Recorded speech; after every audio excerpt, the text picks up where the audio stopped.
الرحمن الرحیم۔ بہت سارے لوگ جو ہے وہ یہ سوال کرتے ہیں کہ جی نماز تہجد میں یہ کرنا چاہیے، اگر ہم سو کر اٹھیں تو پھر نماز تہجد ہو جاتی ہے، اگر سوئے نہیں تو کیا نماز تہجد نہیں ہوگی، یا اگر وقت کے بعد ہم نماز پڑھ لیتے ہیں تو کیا مسئلہ ہے۔ یعنی ایک بندہ جو ہے وہ کہہ رہا تھا کہ جی یہ 3 غلطیوں سے نماز تہجد نہیں ہوتی، جی تکبر، ریاکاری، اور اس کے بعد جو ہے وہ وقت کا لحاظ نہ رکھنا۔ تو یہ یاد رکھیں، کچھ چیزیں ایسی ہیں کہ جن سے عبادت ضائع ہو جاتی ہے، لیکن وہ تہجد جو آپ پڑھتے ہیں یقیناً ذرا برابر بھی آپ نیکی کرتے ہیں نا، تو وہ نیکی اللہ کی بارگاہ میں قبول ہوتی ہے۔ اللہ کی ذات نے فرمایا ذرا برابر بھی آپ نیکی کرتے ہیں تو اللہ کے ہاں آپ اجر پائیں گے۔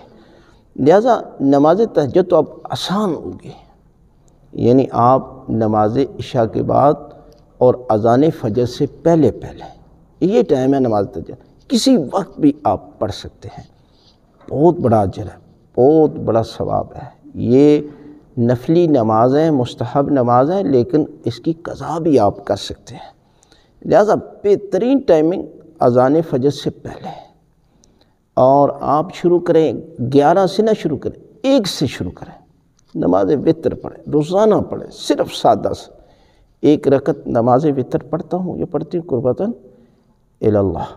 سورہ الحمد کے بعد سورہ توحید کی تلاوت کریں، دعائے قنوت مانگیں، درود پر بھی اکتفا کریں، نہ نام لے 40، نہ استغفار کریں، صرف یہ کام 40 دن کریں۔ پھر آپ کا دل جو ہے وہ مائل ہوگا، پھر آگے آپ پھر جو ہے وہ 2 شروع کر لیں، 3، پھر اس کے بعد 5، پھر اسی طرح ہو۔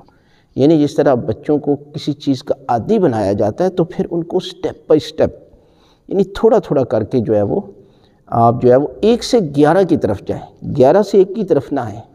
لہٰذا یہ 1 بھی اگر آپ نماز تہجد پڑھتے ہیں نا، تو یقیناً پروردگار آپ کو وہ نعمتوں سے نوازے گا کہ جو آپ نے ابھی تک دیکھی نہیں ہے، اس لیے کہ اس کا تعلق روحانیت کے ساتھ ہے۔ لہٰذا آپ شروع کریں تو خداوند عالم آپ کو تمام جسمانی اور روحانی نعمتوں سے نوازے گا۔